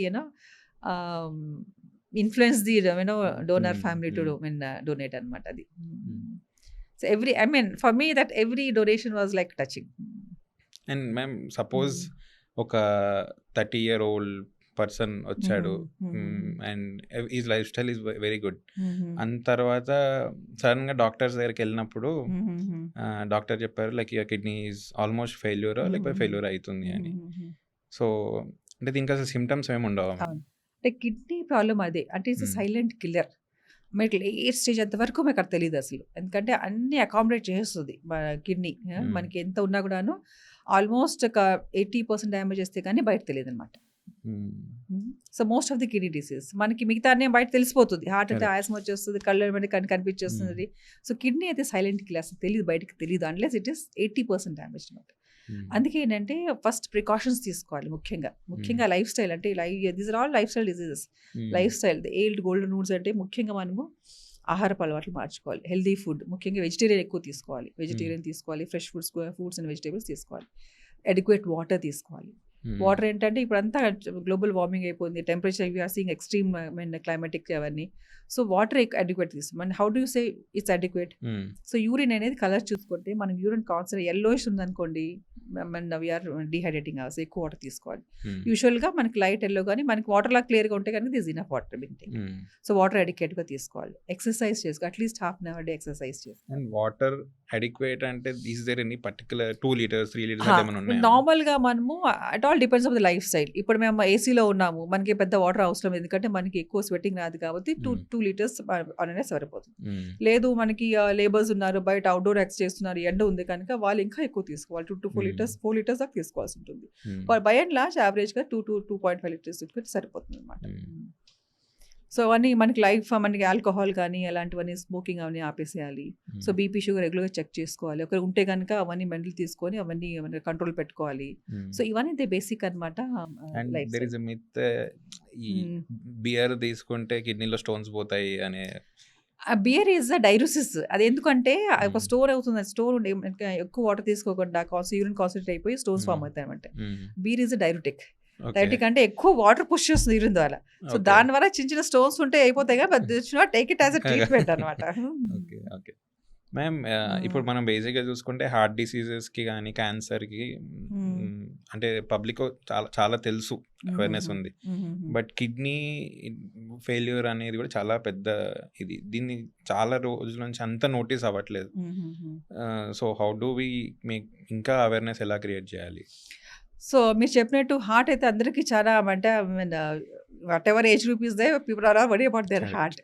but kidneys are neglected because kidney they feel it is not important, but kidney is important. మన ఇంట్లో కూడా చూసుకోండి, ఇంట్లో ఒక్కరోజు మీరు మీ మెయిడ్ రాకపోతే ఎంత డస్ట్ అయిపోతుంది. మన కిచెన్లో కిచెన్ మనకి వేస్ట్ అంతే కానీ అప్పటికప్పుడు డిస్పోజ్ చేసేయాలి. మన కిడ్నీ కూడా it does the same to the body. అంతా వేస్ట్ ప్రొడక్ట్స్ అని తీసేస్తుంది. ఒక్క రోజున మనకి రాకపోతే మొత్తం body will get spoiled and infects all other organs in fact అన్ని. So kidney is very important. So kidney is link to hypertension. ఇప్పుడు హైపర్టెన్షన్ హార్ట్ అంటే it's not heart, it's the kidney. Basically salt sensitive అనేది kidney వల్లనే మనకి BP వస్తుంది. So kidney is very important. As a said kidney మనకి last age వరకు తెలియదు కాబట్టి ఇట్స్ వెరీ ఇంపార్టెంట్ అనమాట కిడ్నీ. అందుకనే ఇప్పుడు మనకి ఇయర్లీ ఇప్పుడు రీసెంట్గా మనం వరల్డ్ కిడ్నీ డే సెలబ్రేట్ చేసుకున్నాము. సో వరల్డ్ కిడ్నీ డే ఏమేంటంటే to create awareness about the kidney diseases. Simple measures వల్ల మన కిడ్నీ కానీ మన ప్రివెంట్ చేసుకోవచ్చు. ఒకవేళ కిడ్నీ డిసీజ్ ఉన్నా కానీ అర్లీ డిటెక్ట్ చేయొచ్చు. చిన్న చిన్న ఫర్ ఎగ్జాంపుల్ మనకి క్రియాటిన్ కానీ తర్వాత ఆల్బుమిన్ యూరిన్లో ప్రోటీన్స్ పోవడం అనేది దిస్ అ సింపుల్ స్టెప్ అనమాట. సింపుల్ స్టెప్ అర్లీగా డిటెక్ట్ చేస్తే కనుక ఇప్పుడు చాలా మందులు కొత్త మందులు వస్తున్నాయి అనమాట. బీపీ షుగరే కాకుండా కిడ్నీకి ప్రొటెక్ట్ చేస్తే చాలా మందులు కూడా వస్తున్నాయి కాబట్టి సో ఇవన్నీ కూడాను అంటే అర్లీ డిటెక్షన్ మనకి ఒకవేళ బీపీ షుగర్ ఉంటే కనుక ఫ్రీక్వెంట్ మనకి regular follow up with urine albumin. So these are all simple ways we can identify kidney disease in early stage and prevent further progression. Early detection అంటున్నాము. So how do particular test ఏదైనా ఉంటుందా madam? ఇందాక చెప్పాను కదమ్మా, first BP sugar is most common causes కాబట్టి BP sugar రెగ్యులర్గా checkup చేసుకోవాలి. Okay. So ఒకవేళ ఉంటే కనుక ప్రాపర్గా మనం మెయింటైన్ చేసుకోవాలి. తర్వాత first one of the initial మనకి యూరిన్లో ప్రోటీన్ పోవడం అనేది initial sign of the kidney involvement. కాబట్టి కిడ్నీలో యూరిన్ ఎగ్జామినేషన్లో మనకి యూరిన్ ఆల్బుమిన్ అంటారు. సో యూరిన్ ఆల్బుమిన్ చెక్ చేసుకుంటే కనుక ఒకవేళ బీపీ షుగర్ ఉంటే ఆల్ ద మోర్ రీజన్ రెగ్యులర్గా ఎవ్రీ 6 monthsకి యూరిన్ ఆల్బుమిన్ చెక్ చేసుకుంటూ ఉండాలన్నమాట. ఎలాగో ప్రోటీన్స్ గురించి మాట్లాడుతున్నాం కాబట్టి జిమ్కి వెళ్ళే వాళ్ళు అక్కడ ఎవరు ఏం సప్లిమెంట్ తీసుకోమంటే ఆ సప్లిమెంట్స్ తీసుకుంటారు. సో దీనివల్ల కిడ్నీ హెల్త్ ఏమైనా డ్యామేజ్ అవుతుందంటారా? ముఖ్యంగా ప్రోటీన్ ఎప్పుడు కిడ్నీ ఏం చేస్తుందంటే ప్రోటీన్ వల్ల మెటబాలిజం చేసేదే మనకి దానికి కిడ్నీ మీద స్ట్రెస్ పడుతుంది. So what kind of protein you are taking, what amount of protein you are taking is very important for the kidney health. So ముఖ్యంగా vegetable protein is very healthy for the kidney ఫ్రెండ్లీగా ఉంటుంది. Non veg వచ్చేసి kidney మీద stress పడుతుంది కాబట్టి non veg proteins అనేది avoid చేయాలి. So amount of protein అంటే ఎందుకంటే ఈ జిమ్ వాళ్ళు ఏం చేస్తారంటే బిల్డ్ చేస్తారు, ఎక్కువ ప్రోటీన్స్ తీసుకుంటారు. It's not the protein, way proteins or animal protein. అది ఎక్కువ మీరు మీకు యూజువల్గా అంటే 1 gram per kg body weight protein అవసరం. దానికంటే ఎక్కువ కన్జ్యూమ్ చేస్తే కనుక కిడ్నీ వల్ల స్ట్రెస్ పడి మనకి దానివల్ల ఈ ఆర్టిఫిషియల్ ప్రోటీన్స్ వల్ల ముఖ్యంగా జిమ్ వాళ్ళకి అనేది వచ్చే అవకాశం ఉంటుంది. ఇంకోటి ఏంటంటే వాళ్ళు ఎక్కువ జిమ్ చేస్తారు కదా, ఈ క్రియాటిన్ అనేది మజిల్ నుంచే ప్రొడ్యూస్ అవుతుంది. సో ఇది ఎక్కువ మజిల్ ఉంటుంది, వాళ్ళకి మజిల్ బల్క్ ఉంటుంది. సో ఎక్కువ వాళ్ళు ఎక్సర్సైజ్ చేసినప్పుడు ఈ మజిల్ కూడా మనకి డ్యామేజ్ అయ్యి కిడ్నీ ప్రాబ్లం వచ్చే అవకాశం ఉంటుంది. సో దానికి ర్యాబ్డోమయోలైసిస్ అంటారు అనమాట. సో ఎక్కువ ప్రోటీన్ తిని ఎక్కువ మజిల్ వచ్చి ఎక్కువ మనకి కిడ్నీ స్ట్రెస్ పెడితే కనుక డెఫినెట్లీ కిడ్నీ వచ్చే అవకాశం ఉంటుంది. కాబట్టి ప్లస్ వాళ్ళు హైడ్రేషన్ కూడా చేయరు. Hydration is very important. So these are all risk factors అనమాట. సో వాళ్ళు తీసుకోవాలి ప్రోటీన్స్, కాకపోతే యానిమల్ ప్రోటీన్ తీసుకోకుండా వెజిటబుల్ ప్రోటీన్ తీసుకోవాలి. యానిమల్ ప్రోటీన్ తీసుకున్న ఒక మోతాదులో తీసుకోవాలి. రెగ్యులర్గా హైడ్రేట్ చేసుకోవాలి మన ఎక్సర్సైజ్ చేస్తూ ముందు తర్వాత. అండ్ ఈ మజిల్ కూడా మనకు తెలిసినంత వరకు మనకి బాడీకి ఎంత అవసరమో అంత తీసుకోవాలి. అంటే ఎక్కువ మనకి దాని మీదే ఫోకస్ చేసుకొని మిగతా అంతే తగ్గించేసి ఆ ఇంబ్యాలెన్స్ అయిపోతే అది డెఫినెట్గా కిడ్నీకి జబ్బు వచ్చే అవకాశం ఉంటుంది. అండ్ ఈ మనం అందరూ నార్మల్ చాలా క్యాజువల్గా పెయిన్ కిల్లర్స్ తీసుకుంటారు. So how it is affecting అవును. కిడ్నీ? ఇప్పుడు apart from BP and sugar the third most common cause over the counter medications. మనకి ఇండియాలో ఎవరికన్నా కావాలంటే వాడు మెడికల్ స్టోర్స్లో పోయేసి తీసుకుంటే, ముఖ్యంగా పెయిన్ కిల్లర్స్. ప్లస్ చాలా మటుకు మనకి body pains is common symptoms కదా. మనకి ఏది బయట పోయినా కూడా లేబర్స్ కానివ్వండి, లేకపోతే బాడీ పెయిన్ అనేది కామన్ సిమ్టమ్. అది అందరూ టాబ్లెట్స్ తీసుకుంటారు. దీస్ ఆర్ ఆల్ నెఫ్రోటాక్సిక్, కిడ్నీకి హాని చేస్తుంది. సో ఓవర్ కౌంటర్ మెడికేషన్స్ తీసుకోకూడదు. అండ్ ఒకవేళ తీసుకున్నా కూడాను డెఫినెట్గా డాక్టర్ సంప్రదించి ఏదైతే కావాలో రైట్ మొదలు తీసుకోవాలన్నమాట. మ్యామ్, ఇప్పుడు చాలా ఫ్యామిలీస్ వన్స్ ఈ డయాలిసిస్ రాగానే they are feeling that almost ఇంక వాళ్ళ లైఫ్ ఎండ్ అవుతుంది అని. అది ఎంతవరకు నిజం? ఇప్పుడు ఏంటంటే కిడ్నీ జబ్బు పెరిగినా కూడాను మనకి కిడ్నీలో ట్రీట్మెంట్ ఆప్షన్స్ చాలా బాగున్నాయి. ఫస్ట్ అంటే నేను చెప్పాను కదా, ఇట్స్ మనకి లేట్ స్టేజ్లో మనకు తెలుస్తుంది. కాకపోతే మనం అర్లీగా మనం స్టార్ట్ చేస్తే కనుక మనకి హెల్త్ చెకప్స్ కానివ్వండి, స్క్రీనింగ్ కానివ్వండి, కమ్యూనిటీలో ముఖ్యంగా హై రిస్క్ అంటే పేరెంట్స్లో బీపీ షుగర్ ఉండి, పేరెంట్స్లో ఫ్యామిలీలో కిడ్నీ ప్రాబ్లం ఉండి, లేదా ఫ్యామిలీలో ఏమైనా చిన్నపిల్లలు రావడం, ఇలాంటివన్నీ హై రిస్క్లో ముందే స్క్రీన్ చేసుకుంటే కనుక అర్లీ డిటెక్ట్ చేయొచ్చు. ఇవన్నీ మనకి ప్రోగ్రెస్ అయ్యేది 5 స్టేజెస్ ఉంటాయి, స్టేజ్ 1 to stage 5. ఇవన్నీ we have seen people from started at 20 years, 50 years వరకు వాళ్ళు కూడా ఈ మన ప్రోగ్రెషన్ అనేది మనం కంట్రోల్ చేయగలిగినాం. సో మనకి అర్లీ డిటెక్ట్ చేస్తే కన్నా మందులతో ఈజీగా మన ప్రోగ్రెషన్ కంట్రోల్ చేసుకోవచ్చు. అదొకటి. సెకండ్, డయాలసిస్ ఒకేలా స్టార్ట్ అయినా కూడా డయాలసిస్లో క్వాలిటీ లైఫ్ బాగుంటుంది. So we have seen patients survive. మా ప్రాక్టీస్లోనే maximum survive in dialysis 25 years. 25 years డయాలసిస్లోనే ఉన్నారు. సో డయాలసిస్ అనేది నిరుత్సాహపడాల్సిన అవసరం లేదు. ఆ స్టేజ్ 5కి వస్తే కనుక డెఫినెట్గా మనం డయాలసిస్ చేసుకోవచ్చు. 2 రకాల డయాలసిస్ ఉంటుంది అన్నమాట. ఒకటే బ్లడ్ డయాలసిస్, అదే హాస్పిటల్కి వచ్చి మనం డయాలసిస్ చేసుకోవాలి. ఇంకోటి మనకి ఇంట్లోనే చేసుకోవచ్చు. చాలామంది ఇప్పుడు లైవ్లీహుడ్ కనేసి హాస్పిటల్ చుట్టూ తిరగంటే కష్టం. ఎందుకంటే ఆల్టరేట్ డేస్ డయాలసిస్ చేయించుకోవాలి, వాళ్ళు హాస్పిటల్ రావాలి. హాస్పిటల్ ఆడితే they can't have their livelihood. So అలా అనేసి మనము పెరిటోన్ డయాలసిస్ అనే ఒక డయాలసిస్ మొడాలిటీ అనమాట. పొట్టలో ట్యూబ్ పెడతారు, వాళ్ళు నేర్పిస్తారు. వాళ్ళు ఇంట్లోనే చేసుకోవచ్చు and they can go to their office. So ముఖ్యంగా working people and people who are travelling, so వాళ్ళకి ఎక్కువ మేము పెరిటోన్ డయాలసిస్ అనేది ఎంకరేజ్ చేస్తాం అనమాట. సో క్వాలిటీ ఆఫ్ లైఫ్ అంటే నార్మల్ లేకపోయినా నియర్ నార్మల్ ఉంటుంది.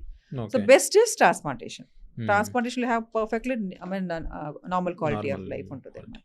సో అందరికీ ట్రాన్స్ప్లాంటేషన్ అవకాశం ఉండదు, ఇస్ హ్యూజ్ వెయిటింగ్ లిస్ట్ కాబట్టి.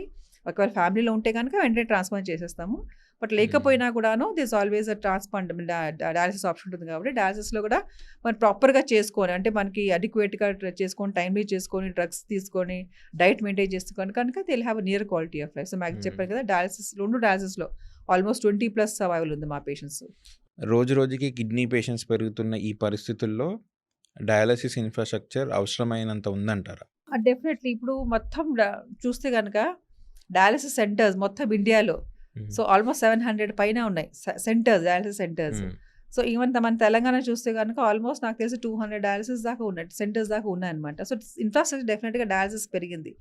And people don't have to travel at 50 kilometers beyond travel చేయాల్సిన అవసరం. ఇంతకుముందు ఏముంది, హైదరాబాద్లో ఉంది, సో యాక్సెస్ లేదు. మేము 20 years back when I was doing resident, hardly they were 10 machines and only few people were accommodated dialysis. ఇప్పుడు ఏంటంటే ప్రతి డిస్ట్రిక్ట్లో డయాలసిస్ సెంటర్ ఉంది. It is accessible and available and everything is free of cost under government మనకి ఆరోగ్యశ్రీ ప్రోగ్రామ్లో. In fact మనకి స్టేట్లో Aarogyasri programme, ప్రతి స్టేట్లో దే హ్యావ్ దేర్ ఓన్ మనకి అంటే పబ్లిక్ ఇన్సూరెన్స్ ప్రోగ్రామ్స్ ఉన్నాయి. అట్ నేషనల్ లెవెల్ మనకి Pradhan Mantri Ayushman Bharat program. So it is easily available and accessible and it's being provided free of cost. This is for the tertiary care dialysis. Coming about the prevention, ఇప్పుడు అన్ని hospital చాలా పెరిగిపోయినాయి. ఇప్పుడు అన్ని మన డిస్ట్రిక్ట్లో హాస్పిటల్స్ ఉన్నాయి, టీచింగ్ హాస్పిటల్స్ ఉన్నాయి. డెఫినెట్లీ టీచింగ్ హాస్పిటల్స్ అంటే కనుక యాక్సెస్ టు ది మనకి హెల్త్ కేర్ పెరుగుతుంది కాబట్టి we can detect at an early stage and then we can actually try to prevent the progression also. So డెఫినెట్గా అంటే పాపులేషన్ పెరుగుతోంది, ఇన్ఫ్రాస్ట్రక్చర్ పెరుగుతుంది, మరి మ్యాచ్ అవుతుంది లేదా అనేది I think it's $1 billion question. Ma'am, ఇప్పుడు అవుట్ ఆఫ్ మీ ఎక్స్పీరియన్స్ ఎవరైనా లైక్ ఆఫ్టర్ ఈ కిడ్నీ ఇష్యూ వచ్చిన తర్వాత జస్ట్ డైట్తోని రికవర్ అయిన వాళ్ళు ఉన్నారా? ఇనిషియల్ స్టేజెస్లో మనకు చెప్పాను కదా, డిఫరెంట్ స్టేజెస్ ఉంటాయి. మరి ఎంత అర్లీగా డిటెక్ట్ చేస్తే కనుక అంత there is a dietary role. ఆ diet has got major impact on the progression of the kidney disease. So వాళ్ళ డైట్ కనుక కాషియస్గా అర్లీ స్టేజ్లో మెయింటైన్ చేస్తే, ముఖ్యంగా మనకి the should use plant based diets తీసుకోవాలి.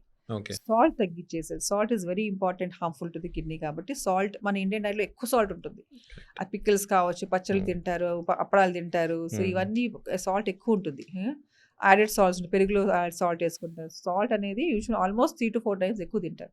సో, సాల్ట్ కంట్రోల్ చేస్తే కనుక these are all basic diet which can be easily followed. And ఈ చికెన్లు, మటన్లని నాన్ వెజిటేరియన్ ప్రోటీన్ తగ్గించేసుకోవాలి. Okay. And water depending upon the kidney disease. కొన్ని సందర్భాల్లో water మేము ఎక్కువ తీసుకోమని చెప్తాము. ముఖ్యంగా ఇంటర్స్టిషియల్ డిసీజ్ అంటాము. చాలా మటుకు ఇంకా తక్కువ తీసుకోమని చెప్తాం. సో, యూజువల్‌గా 1 లీటర్‌కి తక్కువ మెయింటైన్ చేయమని చెప్తాం. యూజువల్ నార్మల్‌గా అయితే 2 లీటర్స్ పైన, కిడ్నీ పేషెంట్స్‌కి అయితే 1 లీటర్ లోపల అనమాట. సో, ఇవన్నీ బేసిక్ డైట్ తీసుకుంటే కానీ డెఫినెట్‌గా మనము ప్రోగ్రెస్ అనేసి తగ్గించేసి కొన్ని ఇయర్స్ వరకు మనం వితౌట్ డయాలిసిస్ మెయింటైన్ చేయొచ్చు అనమాట. యాజ్ వి ప్రోగ్రెస్ డయాలిసిస్‌లో కూడా డయాలిసిస్ స్టార్ట్ అయిపోయింది కదా అని ఇష్టం వచ్చి తినడానికి కుదరదు. సో, సాల్ట్ అయితే సాల్ట్ అండ్ వాటర్ రిస్ట్రిక్షన్ కావాల్సిందే. కాకపోతే ప్రోటీన్ అనేది పెంచేస్తాం.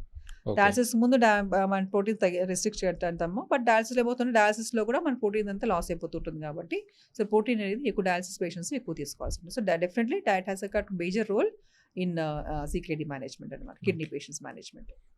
అండ్ నార్మల్ పబ్లిక్‌కి బేసిక్ ఒక నార్మల్ డౌట్ ఏంటంటే ఒక కిడ్నీతోని సర్వైవ్ అవ్వచ్చా? డెఫినెట్‌గా అండి. ఇప్పుడు చాలా మటుకు మేము చూస్తుంటాము ఇన్సిడెంటల్‌గా మనకి పేషెంట్స్ వేరే దానికి వస్తారు. స్కాన్ చేస్తే ఒకే కిడ్నీ ఉంటుంది. సో, అది పుట్టుకతోనే ఒక కిడ్నీ ఉంటుంది. But they live without being known that ఒక కిడ్నీ ఉందని చెప్పేసి. కాకపోతే ముందే తెలిస్తే కనుక ముందు ప్రికాషన్స్ తీసుకోండి. In terms of what ever diet కానివ్వండి, అవన్నీ కూడా ముందే ప్రికాషన్స్ తీసుకోండి. సో, ఒక కిడ్నీతో కూడా మనకి హ్యాపీగా చేయొచ్చు. మన ఆర్గన్ ట్రాన్స్ప్లాంటేషన్ మాట్లాడుకున్నాం ఇంతకు ముందు. మన డోనర్స్ నుంచి ఒక కిడ్నీ తీసుకోండి. డోనర్కి ఒక కిడ్నీ ఉంటుంది కదా, but still they live a normal life. So, ఒక కిడ్నీతో కూడా మన నార్మల్ లైఫ్ చేయొచ్చు, provided they follow healthy life style. Medical infrastructure in public and private హాస్పిటల్స్ని కంపేర్ చేస్తే బేసిక్ పబ్లిక్ పర్సెప్షన్ ఏంటంటే private hospitals provide better facilities and better treatment. అంటే ఇప్పుడు దేర్ ఆర్ 2 థింగ్స్. ఒకటేమో ప్రైవేట్ సెటప్ ఉంటుంది, government. 80% of the state is being catered by the public. ఒప్పుకుంటారా? Correct. And only 20% by the private. So, there is a huge difference in the infrastructure requirement కదా. And public సెక్టర్కి వస్తే working with respect to transplant it's one of the modern and sophisticated surgery. It requires expertise ఉండాలి, infrastructure ఉండాలి, and everything should be like advanced and perfect. So, having said this, we do have, అంటే public sector లేనని కాదు, ముఖ్యంగా teaching hospital హైదరాబాద్లో all the teaching hospitals, NIMS కావచ్చు, ఉస్మానియా కావచ్చు, గాంధీ కావచ్చు, there are infrastructure and expertise. Okay. So, మరి అన్ని స్టేట్లో అన్ని చోట్ల పెట్టడం కష్టం. But few of the hospital can be identified, infrastructure improve చేసుకుని, ఎక్స్పర్టీస్ చేసుకొని, actually NIMS is doing a very good job. Last year చూస్తే కనుక మనం 166 ట్రాన్స్ప్లాంటేషన్ చేసాం, organ transplantation. Nowhere in the country a government hospital does so many organ transplantation. Heart చేసాం, liver చేసాం, lung చేసాం. So, government hospital ముఖ్యంగా తెలంగాణలో మాత్రం గవర్నమెంట్లో organ transplantation it's any of the corporate hospital కంటే కూడా ఎక్కువ జరుగుతుంది. Telangana has emerged as a leader in transplant programmes. What is that unique factor that played a key role in achieving this? ఈ జీవన్దాన్ అనేది actually it has evolved over period of time. Initial ఇయర్స్లో I was working on the system, putting system in place. So, scientific allocation process, sensitizing the people, training our own medical professions. So, over a period of time, periginde last 5 years చూస్తే కనుక Telangana has been top. For consecutively post COVID తర్వాత అసలు actually మనది number 1 ఉంది. So, we have got award from the NOTO, the National Organ and Tissue Transplant Organization అనమాట. So, as I said మన donation rate కూడాను indirect overall చూసుకుంటే less than 1 కనుక మనకి 5.5 per million పాపులేషన్. ఇంకో అడ్వాంటేజ్ ఏంటంటే మన తెలంగాణ మనకి పాపులేషన్ అనేది తక్కువ కాబట్టి calculate terms of rate it's 5.5 వచ్చింది. సో, ఇట్స్ బీన్ అక్నాలెడ్జ్డ్ అనమాట. సో, వన్ ఇంపార్టెంట్ ఫ్యాక్టర్ ఏంటంటే గవర్నమెంట్ సపోర్ట్. గవర్నమెంట్ ఒక ప్లాట్ఫామ్ ఇస్తేనే కానీ we can't have that impact అనమాట. సో, గవర్నమెంట్ ఒక జియో ద్వారా, అంటే జీవన్దాన్ అనే ఒక జియోని రిలీజ్ చేశారు basically to promote this program. So, government support is very important. ఒక ప్లాట్ఫామ్ ఇచ్చిన తర్వాత then it's a team work. As I said, it's ఒక డొనేషన్ వస్తే కనుక we have to have 50 people working for hours together. Almost ఒక donation వస్తే 24-48 hours, 72 hours కూడా కంటిన్యూస్గా చేసిన సందర్భం. ఇట్స్ అ టీమ్ వర్క్ కాబట్టి we have to involve all the stakeholders including the medical professionals, neurologist, neurosurgeons కావండి, వాళ్ళకి involve చేయడం, పోలీస్కి ఇన్వాల్వ్ చేయడము, తర్వాత ఫోరెన్సిక్ పీపుల్ మనకి ది పోస్ట్ మార్టం కొరకు. Hmm. Then the coordinators, another important key person is the transplant coordinators. Okay. ఇప్పుడు ఏమవుతుందంటే మనకి డొనేషన్ ఉన్నప్పుడు బేసికలీ ఇవంతా బ్రెయిన్ డెత్, న్యూరాలజీ, న్యూరోసర్జరీ చూస్తుంటారు. So for them they feel it is a failure, patient is not recovering కదా. So వాళ్ళు they not comfortable talking about the brain death and organ donation. ఇంకో పక్క beneficiary departments like heart lung కావచ్చు, kidney కావచ్చు, liver team కావచ్చు, they are transplant, వాళ్ళని transplant చేస్తారు. They are consider to be beneficiary departments అనమాట. There is one person coordinating both. So transplant coordinators play a major role. వాళ్ళు ఏం చేస్తారు, donor ఫ్యామిలీకి వెళ్ళి, ఫ్యామిలీ మెంబర్స్కి వెళ్ళి, బ్రెయిన్ డెత్ ఫ్యామిలీ మెంబర్స్కి వెళ్ళి కౌన్సిల్ చేస్తారు, ఎక్స్ప్లెయిన్ చేస్తారు పలానా స్టేటస్ ఉంది, ఇంకా ఈ సిచ్యువేషన్లో something you can do good, మన ఫ్యామిలీకి ఎట్లా లాస్ ఉన్నా something can good to the society. So వాళ్ళు they are sensitively they are handle అనమాట. సో తర్వాత వాళ్ళు డొనేషన్స్ తర్వాత వాళ్ళు లీగల్ ఫార్మాలిటీస్ కంప్లీట్ చేస్తారు. Then the coordinate with the recipients. This is some liaisoning అంటే in between coordinators. So coordinated అనేది ఎక్కడ మనకి ప్రోగ్రామ్ లేదు. అక్రాస్ కంట్రీ చూసుకుంటే this nothing like a structured programme for the coordinate transplant coordinators. So జీవన్దాలు ఏం చేశారంటే we have developed a curriculum for them. Okay.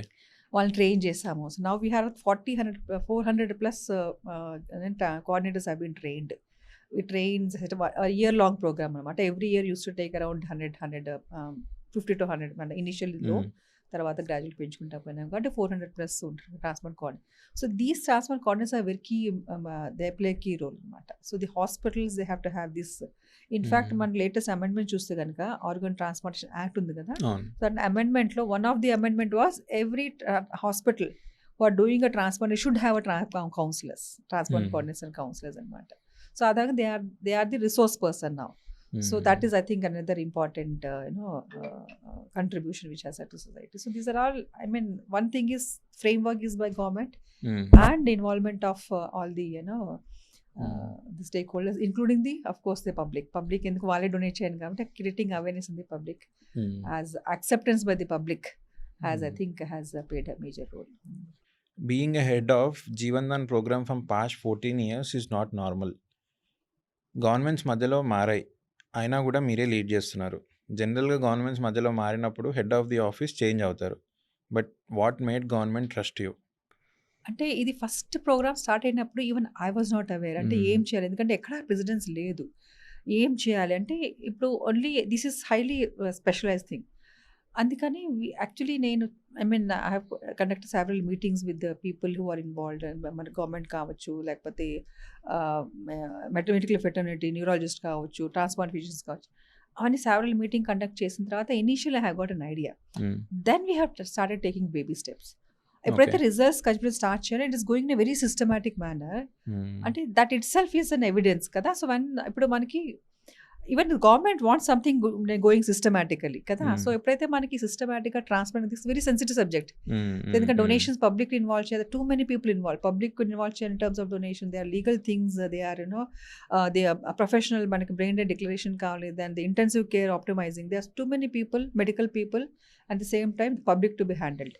So when transparent and systematic పోతున్నప్పుడు I think governments are also accepted, and because it was happening in a very structured way and very transparent and very scientifically, so I was not disturbed. And of course I have it's been 14 years. For me it was like an exile, ఒక వనవాసం లాగా ఉన్నది నాకు చెప్పాలంటే 14 years. ఎందుకంటే constant గా మనము it's ఇప్పుడు orders జరుగుతుంది, ఇట్స్ ఆల్వేస్ టైం బౌండ్. వెంటనే ఆర్గన్ మనకి డిక్లేర్ చేయలేకపోతే కార్డియాక్ అరెస్ట్, కార్డియాక్ డెత్ వచ్చేస్తుంది. తర్వాత వెంటనే పోలీస్ని కోఆర్డినేట్ చేసుకోవాలి, forensic coordinate. It was always demanding అనమాట. So you reach a point of exhaustion కదా. And there's also saturation, ante whatever my ideas unde nenu I put everything and developed a system. Then probably there is always a chance for the others to come and give a new idea and new energy.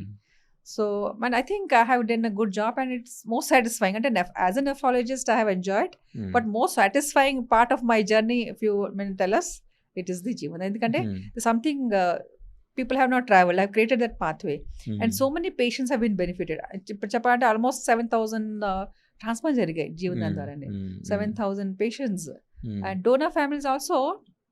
Though you said that it's difficult, but once to go they go through that process of donation, they have that satisfaction. ఎందుకంటే మేము ఏదో చేసాము అంటే చనిపోయేటప్పుడు కూడా మేము సొసైటీకి ఏదో చేసాము ఒక సాటిస్ఫాక్షన్ చాలా మందిలో చూసాను. So that way nobody has regretted నేను డొనేషన్ చేశానని. So donor family satisfaction, patient satisfaction, government is also for happy ఎందుకంటే something is going structure and we have stood first in the country continuously for about so many years. So I mean that's how it happens. And change anedi ravali. I mean I have done my best for a very long period and of course there should be a change and new ideas and new energy flowing in. Organ అలొకేషన్లో చాలా external pressure ఉండొచ్చు, దాన్ని మీరు ఎలా tackle చేశారు? అంటే there is always a shortage of resources చెప్పాను. Donor organs తక్కువ ఉంటాయి, రిసిపియంట్ హ్యూజ్ వెయిటింగ్ లిస్ట్. అంటే ఎవ్రీ పేషెంట్ డెఫినెట్లీ వాళ్ళు మాకే రాచెందాలి అనుకుంటారు. Every doctors feel that my patient should get. Every hospital feel that their hospital should get. So there's always a competition ఉంటుంది.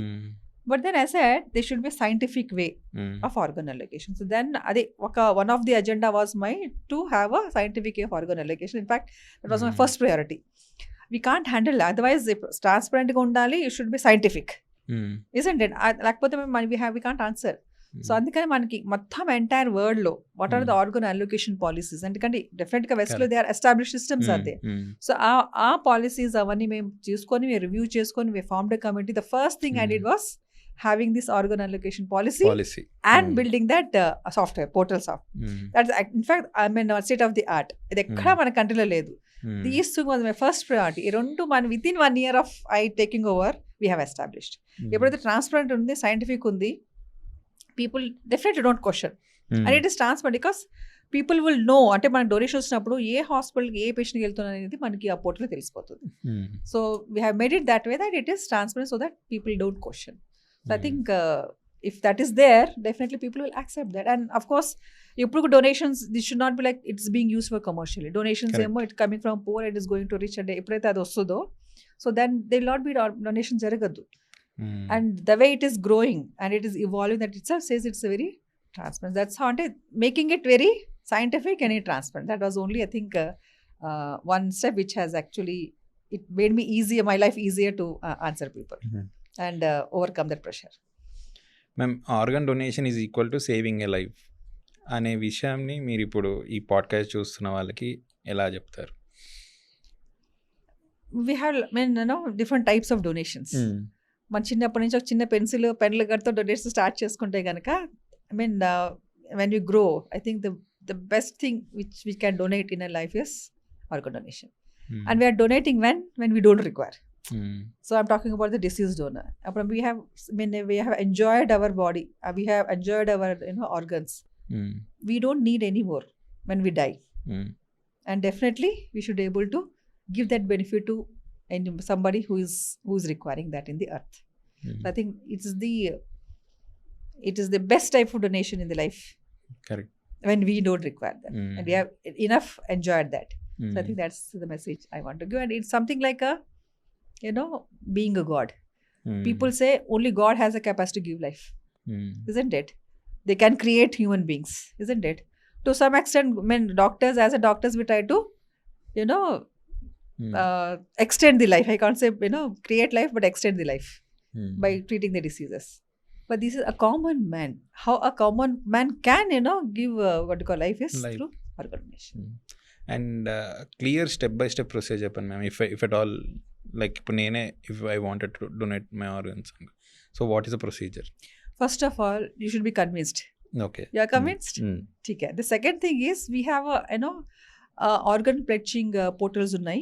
So on our state it is Jeevandan. You can go to Jeevandan and you can pledge your organs. It's online. Okay. At a national level, if other state people are watching, we have a NOTO. That's called National Organ Donation, Organ Transplantation and Tissue Organization. Okay. So NOTO has also a portal we can pledge your organs.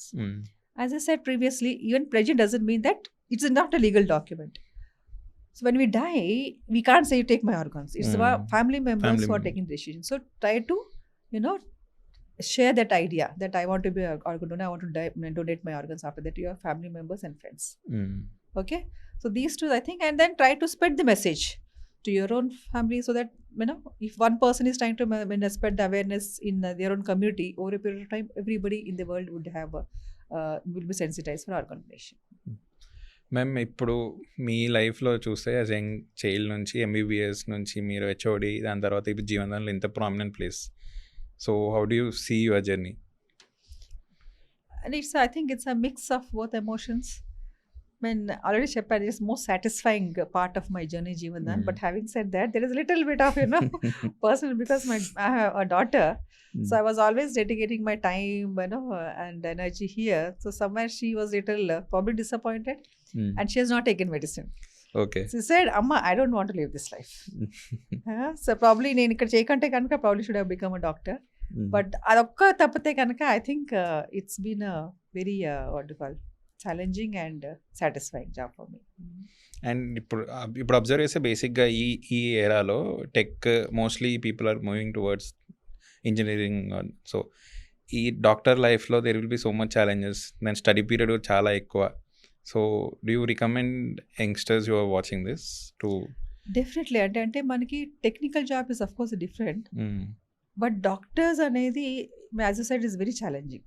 It's a very long period. Correct.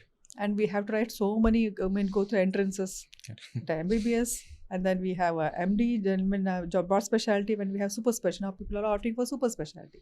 So every time we are growing entrance, we are getting, drained. And if you look at the broad specialty, super specialty, it is different from the other the training. So here we are actually treating the patients during my training time. And if you look at the night duties, we are all, they have to do night duties. And night duties, like it goes on for probably, if you look at my own training, I had to do 3 continuous days of night duties. Those were the days. So the night duty is very challenging. And even if you are not on job, there's always an emergency. You have to attend to your patients. They have doubts. They have to call. So it's been very, difficult journey as a doctor. But having said that, I think the amount of satisfaction we get, it is huge and it is uncomparable. So you should not be afraid of that, though our it takes little time, but I think second half of our life we become what do you call more useful to the society. Correct. It is more satisfying. And if technology also, now it is all integrated. Correct. Even in medicine we use a lot of technology now.